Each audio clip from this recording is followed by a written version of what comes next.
Bapak, Ibu, Saudara-saudari yang terkasih dalam Yesus Kristus, selamat sore, selamat datang dalam perayaan Ekaristi di Gereja Buddha Hati Kudus Kemakmuran.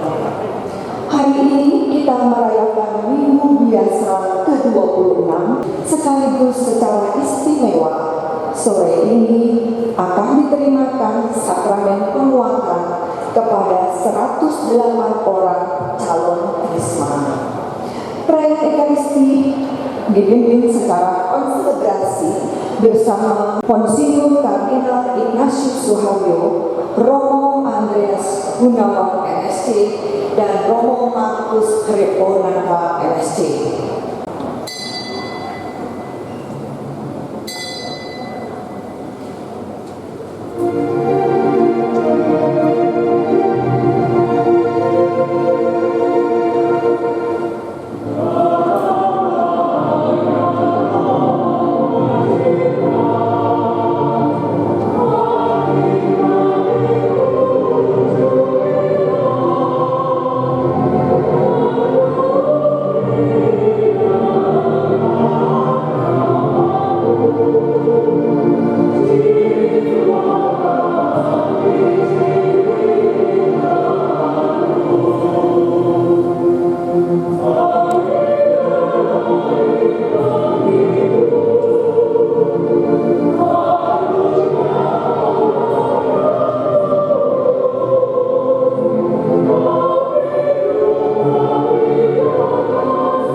Kita juga ingin menghantar saudara-saudara kita, anak-anak kita untuk menerima sakramen Krisma. Semoga dengan sakramen Krisma, saudara-saudara kita, anak-anak kita ini bertumbuh menjadi semakin serupa dengan Kristus. Calon penerima sakramen Krisma yang berbahagia, bersama-sama para imam dan petugas liturgi pada hari ini, bersama-sama dengan orang tua, keluarga, bersama-sama dengan pendamping, katekis, pembina, dan dewan paroki.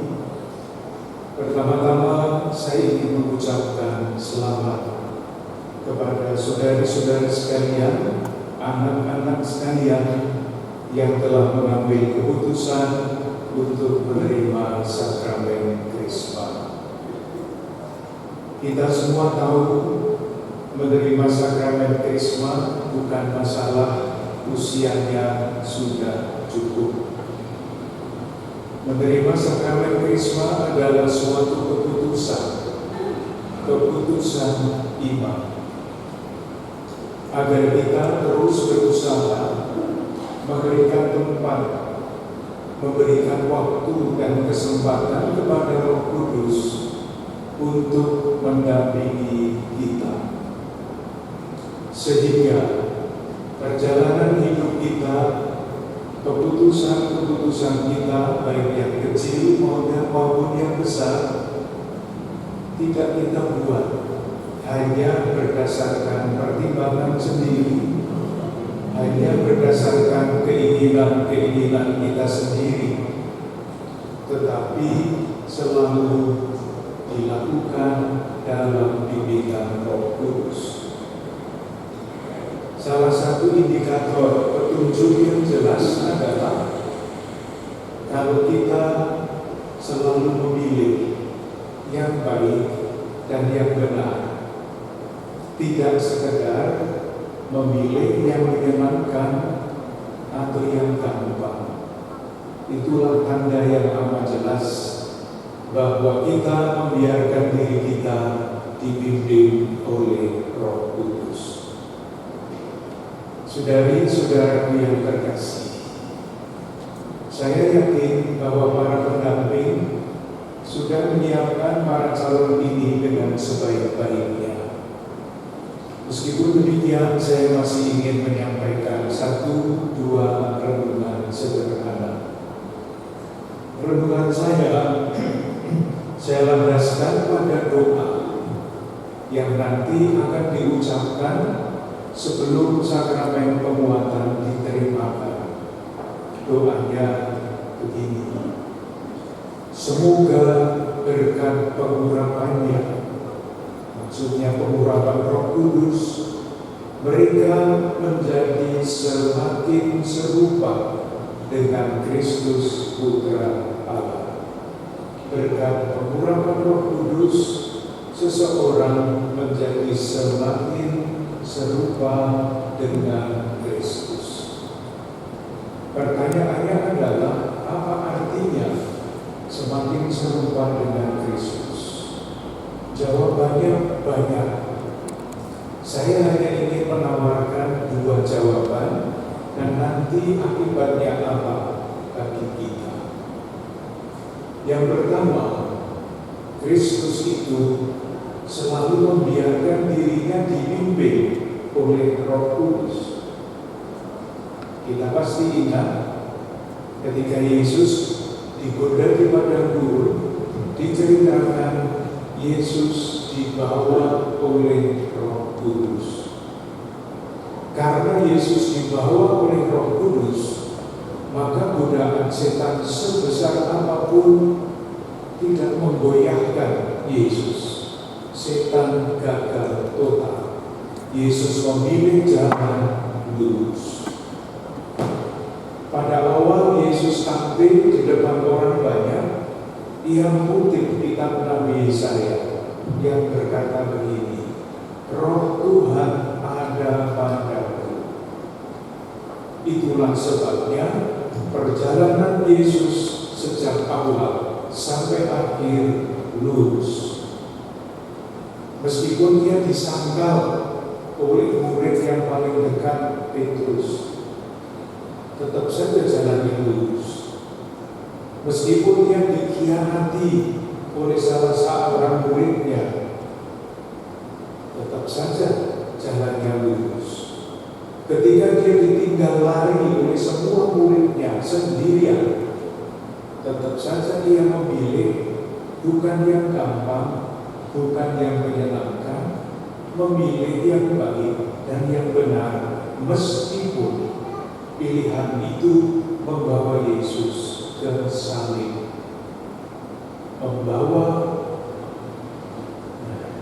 membiarkan diri Yesus dipimpin oleh Roh Kudus, membuat hidupnya lurus ke depan, menyelesaikan tugas berurusannya. Yang kedua, tampak di dalam Injil bahwa Yesus itu adalah pribadi yang sangat peduli, sangat berbeda dibandingkan dengan tokoh yang diceritakan di dalam Injil tadi.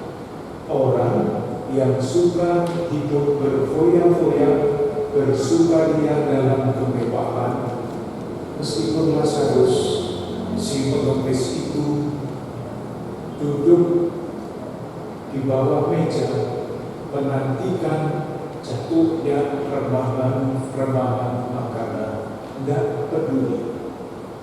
Sementara Yesus di dalam Injil selalu dikatakan begini, ketika Yesus melihat orang banyak itu seperti domba tanpa gembala, tergeraklah hatinya oleh belas kasihan. Ketika ia berjumpa dengan seorang janda yang anak satu-satunya mati, dikatakan tergeraklah hati Yesus oleh belas kasihan. Oleh karena itu, kalau kita berdoa agar berkat anugerah Roh Kudus kita menjadi semakin serupa dengan Kristus, artinya kita membiarkan diri kita dipimpin oleh Roh Kudus. Dan salah satu indikator yang lain, kalau kita sungguh dipimpin Roh Kudus, adalah menjadi semakin peduli. Itulah yang menjadi semboyan Keuskupan Agung Jakarta. Semakin mengasihi, semakin peduli, semakin bersaksi. Saudari-saudaraku yang terkasih, biasanya dikatakan ketika menerima sakramen penguatan atau sakramen Krisma, para penerima mesti siap untuk diutus, lalu diberikan contoh aktif di paroki, ikut di dalam pelayanan dan sebagainya. Itu semua bagus. Tetapi kita juga mempunyai tugas tanggung jawab yang sangat besar dalam hal merawat dan mengembangkan kepedulian. Mengapa demikian? Kepada kita bangsa Indonesia, Tuhan menganugerahkan watak yang sangat mulia, yaitu watak peduli. Dari mana saya menyimpulkan itu? Ada satu penelitian yang meneliti 146 negara, tidak main-main, 146 negara termasuk Indonesia. Yang diteliti adalah kerelaan memberi dari bangsa-bangsa yang diteliti itu. Kerelaan memberi, artinya peduli kepada orang lain. Indonesia ditempatkan pada nomor berapa? Menurut penelitian itu, bukan penelitian pesannya, bukan penelitian ilmiah. Indonesia ditempatkan pada nomor 1 dari antara 146 negara di dunia. Kita bersyukur bahwa kepada bangsa kita Dia menggerakkan watak yang sangat mulia itu, yaitu peduli. Memang sehari-hari di koran, di televisi, kita melihat, membaca, mendengar korupsi, kecurangan, kerakusan, ketidakadilan dan sebagainya. Tetapi watak dasar bangsa kita adalah peduli. Oleh karena itu, kalau kita berkat anugerah Roh Kudus menjadi semakin serupa dengan Kristus, artinya semakin peduli, kita menjalankan tanggung jawab kita sebagai murid Kristus dan sebagai warga negara, merawat dan mengembangkan watak mulia bangsa kita. Ini tanggung jawab Gereja Katolik di Indonesia, tanggung jawab kita semua. Karena apa? Karena kalau watak peduli ini tidak dirawat dan dikembangkan, akibatnya akan rusak kerusakan. Saya mengakhiri renungan saya dengan menceritakan satu kisah pesan dari leluhur kita. Kalau kita tidak peduli, semuanya akan rusak. Ceritanya begini. Cerita ini ada di latar belakang satu batu relief, batu berukir yang terdapat di Candi Mendut di Jawa Tengah. Digambarkan seekor burung aneh. Burung itu berkepala dua, kepala di atas dan kepala di bawah. Di balik batu itu ada kisah. Burung yang istimewa itu setiap kali pergi mencari makan, kepala yang di atas selalu mendapat makanan yang enak-enak. Sementara kepala yang di bawah hanya mendapatkan sisa-sisa, tidak enak. Suatu ketika, kepala yang di bawah protes. Kapan? Tolonglah, makanan yang enak juga dibagikan kepada saya, jangan dimakan sendiri. Kepala yang di atas menjawab, toh kita ini satu badan. Jadi yang saya makan ya untuk kita semua. Kepala yang di bawah sementara diam. Dan begitu terus sampai pada suatu saat kepala yang di bawah itu marah. Ketika mereka mencari makan, kepala yang di atas selalu makan yang enak-enak, yang di bawah makan racun. Matilah burung yang istimewa itu. Ini pesan leluhur kita, agar kita hati-hati dengan watak tidak peduli, seperti yang ditunjukkan oleh tokoh Raga Lazarus. Karena ketika kita tidak merawat dan mengembangkan kepedulian, semuanya akan rusak. Kita menjadi murid Yesus, berkat anugerah Roh Kudus menjadi semakin serupa dengan Yesus, maka kita diharap ikut merawat dan mengembangkan watak mulia bangsa kita peduli. Mari kita mohon saling mendoakan agar semboyan yang sekarang sedang kita dengungkan di Keuskupan Agung Jakarta semakin mengasihi, semakin peduli, semakin bersaksi, tidak tinggal kata-kata kosong, tetapi sungguh-sungguh membimbing hidup kita. Tuhan memberkati.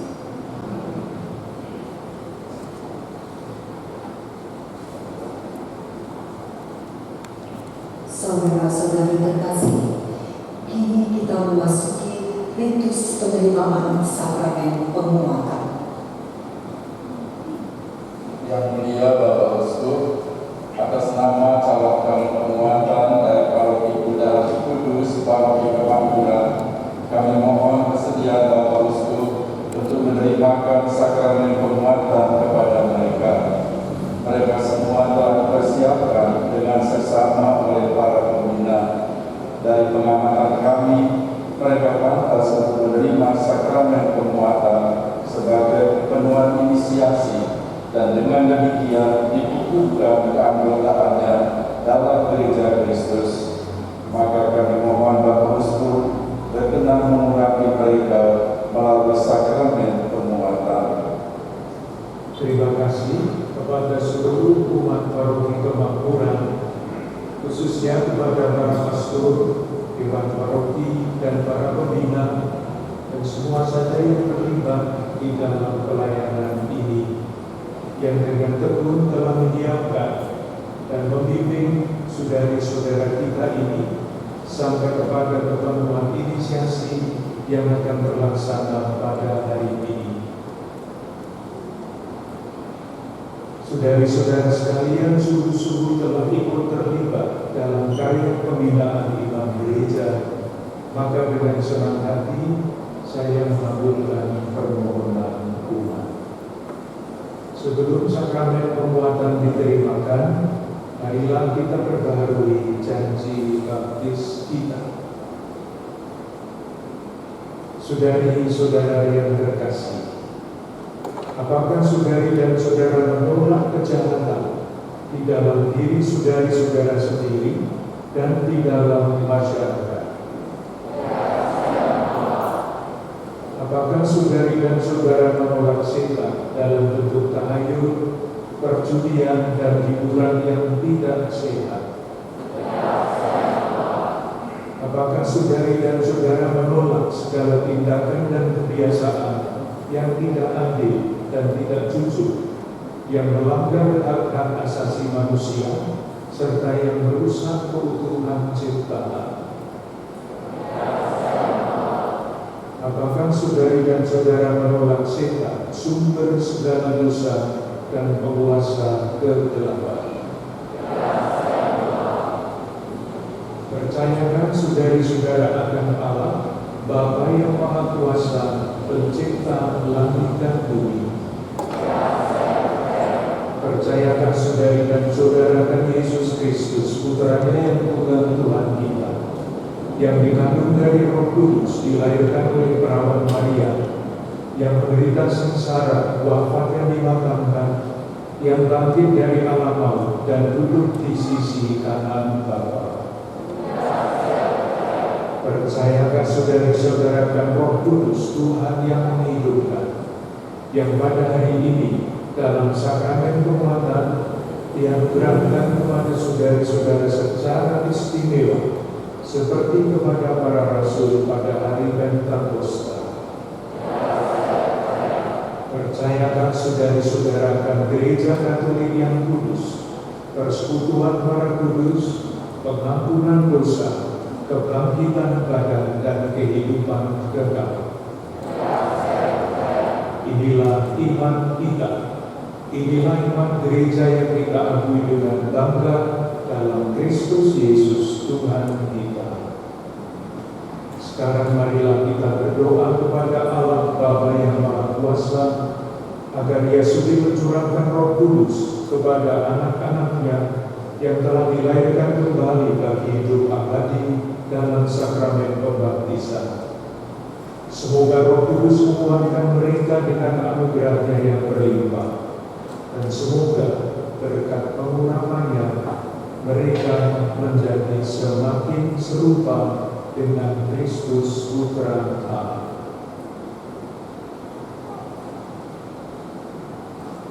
Allah yang Maha Kuasa, Bapa Tuhan kami Yesus Kristus, Engkau telah melahirkan kembali hamba-hamba-Mu ini dengan air dan Roh Kudus, dan membebaskan mereka dari dosa.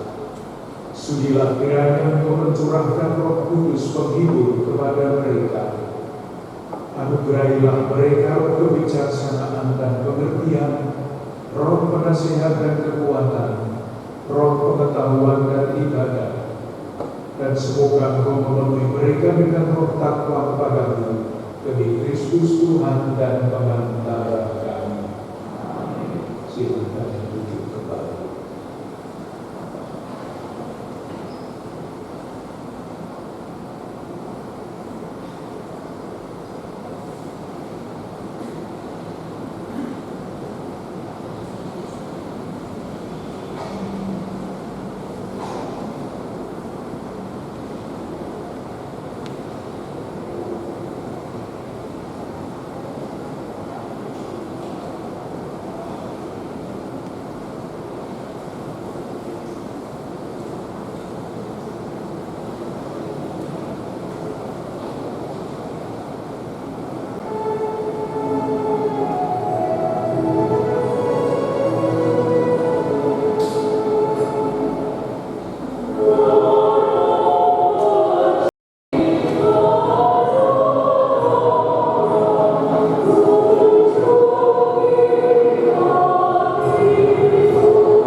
mengakhiri ibadah kita dengan mohon berkat Tuhan. Tuhan bersamamu. Semoga kita sekalian, keluarga-keluarga kita, saudara-saudara yang kita doakan di dalam perayaan Ekaristi ini, selalu dilimpahi berkat, perlindungan, dan damai sejahtera. Dan semoga persaudaraan kita, pekerjaan dan pelayanan kita diteguhkan oleh Allah yang Maha Kuasa, Bapa dan Putra dan Roh Kudus. Amin. Dengan demikian ibadah kita sudah selesai. Kita diutus untuk mewartakan kebaikan Tuhan. Syukur.